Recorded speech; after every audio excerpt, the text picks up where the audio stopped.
Hello, my name is Dr Julian Whitewright and I am a Senior Investigator for Maritime Archaeology with the Royal Commission. And what I'm going to talk to you today for probably about 15 minutes is the nature of some of the maritime archaeological archives that we have at the Commission that come through from the National Monuments Record and the work that we do to survey and record things and find their way into the archive. So I'm going to give a little bit of an overview of what types of sites and things the Royal Commission records from a maritime archaeological point of view, and then just look at a few different examples of the types of the material that we hold, which is all available to the public to look at. So in terms of Wales's marine and maritime record, the National Monuments of Wales, the NMRW, also includes records that go right the way out to the continental shelf limit of Wales, which is where we have to collect material for the purposes of planning. So if somebody's building a wind farm offshore, or laying a cable between Wales and Ireland, or even Wales and America, the work we do to inform that means that we go right out to the limits, past the 12-mile territorial limit and out to the continental shelf. And if we take all of the sites contained within the National Monuments Record and kind of pick out the ones that are located below the high water mark on our beaches or past the high water mark in terms of being out on islands and so on, there's just over 8,000 of these entries. And as we'll see in a minute, there's a few more that are located inland that it's a little bit difficult to pick out in the mapping basically. And we can break those sites down a little bit further into a few different types of general types. Shipwrecks are perhaps the most obvious, of which there are just over 5,500 documented shipwreck losses, and these might be historical references to ships being lost in Cardigan Bay or St Bride's Bay or the Bristol Channel, that kind of place, but where we don't have any physical remains of those vessels. Or in some cases we have the archaeological remains, but we don't know the identification of the ships. We just have an unnamed vessel. In addition, then, we've got several hundred aircraft or air crash sites, primarily from the Second World War, but also a few either side. 200 or so fish traps on the intertidal zone on beaches, which date, some of those are really early back in the medieval period, but some of them amazingly were still in use in the 20th century. A lot of areas where people were anchoring ships that result in stray finds being deposited on the seabed. A whole number of lighthouses around the coast, many of which are listed buildings. Several dozen submerged forests, or petrified forests as they're sometimes called, most famously probably at Borth in Cardigan Bay. And then little things like there's 3 sets of stepping stones in the National Monuments of Wales that fall into the marine zone. And as well as that, we've got a whole load of sites that represent maybe the interface between the land and the sea. I talked a little bit about the anchorages, but also the historic harbours like Amlwch on Anglesey, Porthgain in Pembrokeshire, and so on. Landing places all around the coast where people could either go from the land to the sea to access resources like fish, shellfish, so on, or were coming from the sea to the land in a more casual pull your vessel up on a beach kind of place, as well as the more industrialised docks of Swansea and Cardiff and Newport and Barry and so on down in South Wales.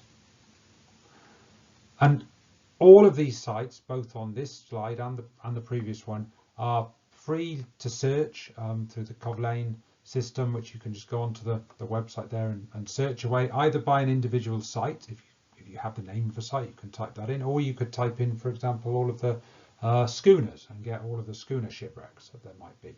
There's quite a lot of those.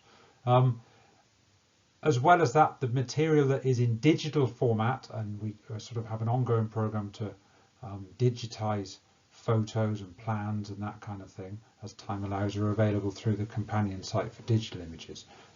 But most of the material all these things are linked. So if you find the site in Cofnodi, the digital images are there, and that will take you to the digital image website. And in terms then of what the material looks like, it comes in all kinds of different forms. One of the commonest things that we have are aerial photographs, both old ones on negative film, slides, that kind of thing, going right back to the 1920s, of the whole of the coastline of Wales and the offshore islands, places like the Smalls Lighthouse, which is the subject of this slide. And this is a process that we've carried on doing and are still doing today through the work of Dr Toby Driver. So this is an aerial image of the Smalls Lighthouse taken back in about 2014, I think, which I love, not so much for the detail of the lighthouse that it shows, but it just sort of puts it into its context of this little speck of rock way out in the western approaches to Wales, which was this amazing hazard to shipping, as we can see on the chart here, which is another thing in the archives, quite a few old historic charts, and we'll see a little bit more of those in a few minutes time. This one is from the middle of the 19th century, and it doesn't have a lot of land on it. Grasholm over here, and the Smalls over here, and all of the sort of the reefs and rocks and islets of the Hats and Barrels in between, which was such a hazard to shipping that in the 1770s they caused the Smalls Lighthouse to be built. And there were a lot of ships going up and down St George's Channel in the Irish Sea. All of the sort of the industrial shipping of the British Empire that was going to Liverpool, coming out of Glasgow, other ships on their way to Dublin and Cork and Bristol, Cardiff and Swansea. Some of them went up there by accident when they were blown off course, some of them deliberately, some in storms and so on. And this lighthouse was built to try and keep people away from this hazard. It's quite an unconventional looking lighthouse, as we can see in this reconstruction drawing, which was produced by Douglas Haig back in the 1970s. One of the real pioneers actually in sort of industrial archaeology on the one hand, but also looking at the coasts and the islands and the margins of Wales to understand what was there and what was surviving. And this reconstruction drawing, if you like, of the original Smalls Lighthouse, this slightly ungainly structure on oak timber legs out on this rock. The piles were still there when Haig was there, and then other accounts and a few early sort of paintings and models and that kind of thing have allowed this recreation of the site to be built, which is all part of the sort of the archive of this particular site and tells the story of it. Because that lighthouse, despite looking, not something you'd want to spend a force 12 gale in out in the Irish Sea, actually stood for nearly 100 years before it was replaced in the 1860s by the lighthouse that is still there today. On a different level, one of those little harbours that I mentioned up in Amlwch on Anglesey, another bit of Douglas Haig's work on the left-hand side, but sort of highlighting another aspect of the material that we have in the archive, that of historic photographs of sites. So in the case of Amlwch, you can see the historic 19th century picture here, which is really useful for, I guess, helping us to understand some of the material that we now see in our aerial photographs, which, as I've said, we can take those back over nearly 100 years, so we can really go and understand what has happened to sites from that period of time, from quite a really good top-down view of things, and to begin to cross-reference that material with some of the historical photographs, and then go back to some of, in this case, Haig's work again, to understand the development of Amlwch. When were things built? When were things changed? What was going to be done as well? Because this plan was done just before these harbour breakworks, which were proposed in 1972. So we can begin to understand the development of these sites from the material in all of its forms that is held within the archive. And then on to maybe what's more a traditional maritime archaeological site, a shipwreck. In this case, the Bronze Bell wreck of Tallybont in sort of northern end of Cardigan Bay. And this is one of 6 shipwreck sites in Wales that's designated under the Protection of Wrecks Act 1973, which is the primary piece of legislation still in the UK for protecting historic shipwrecks. It's quite a shallow wreck, just in 10 metres of water, and it's quite close in, about 350 metres offshore, at the very inshore end of St Patrick's Causeway, which is worth Googling at some point. It's one of these great sort of snaky sandbanks that comes out from the coast into the middle of the Irish Sea. and maybe gives rise to some of the tales of lost lands. There's rocks on the end of it that dry at low tides that are noted on some of the old charts and that kind of thing. The Bronze Bell site was discovered in 1978, and it's been archaeologically surveyed by all manner of people since then.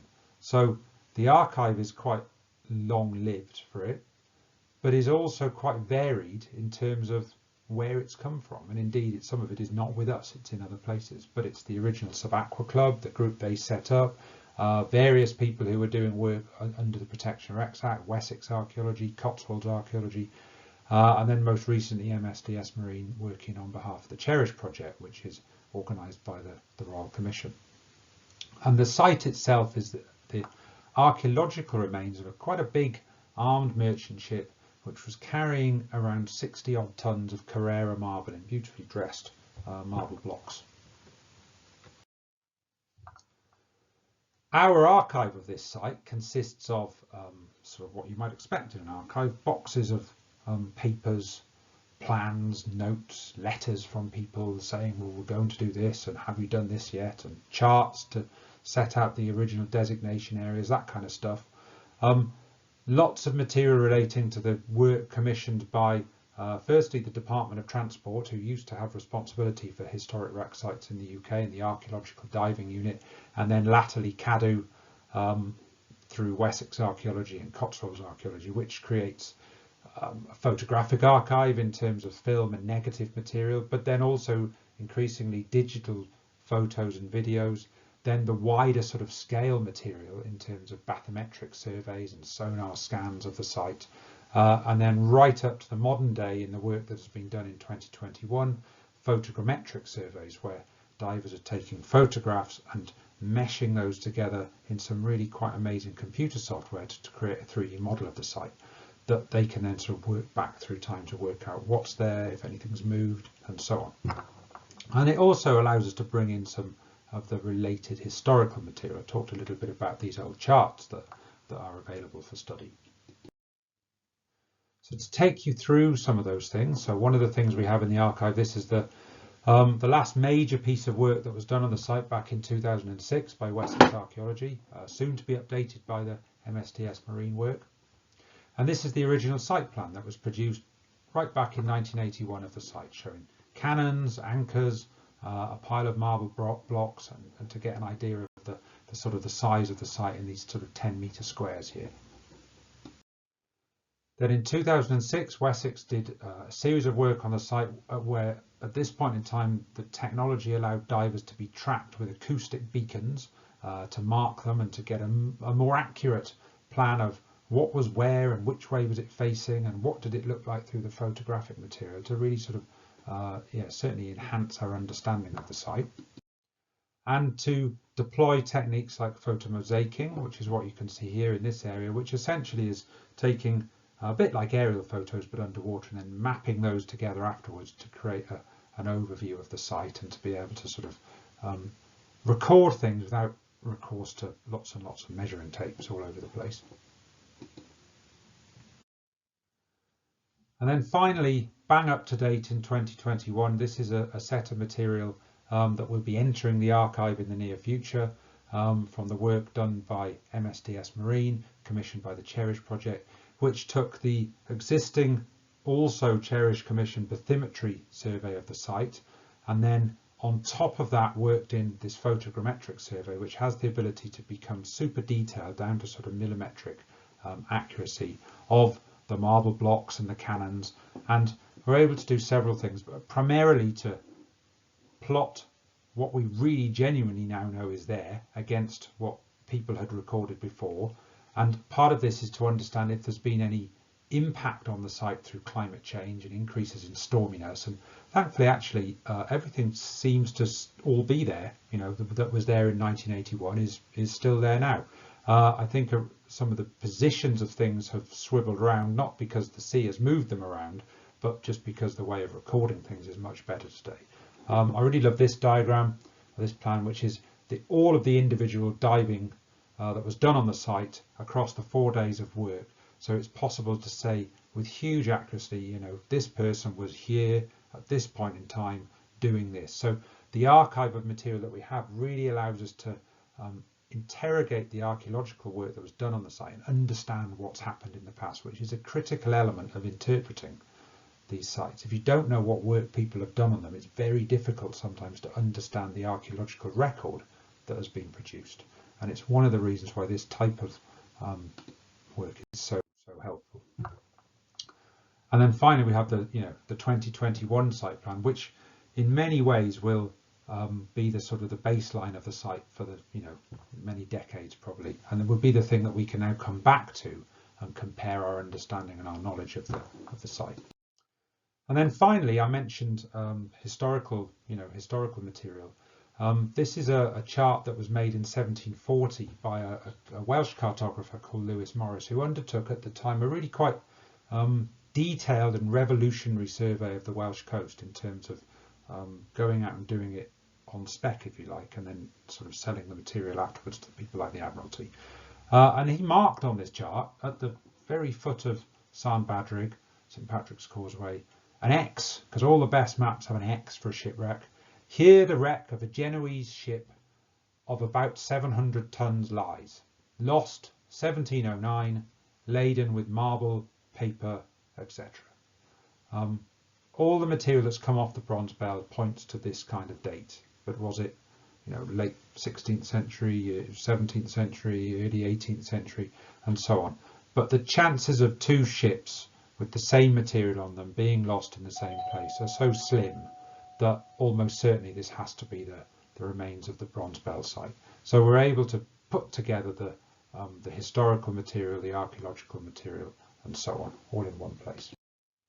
Thank you very much. If you have any questions, my email is on the screen, and I'd be very happy to answer your queries.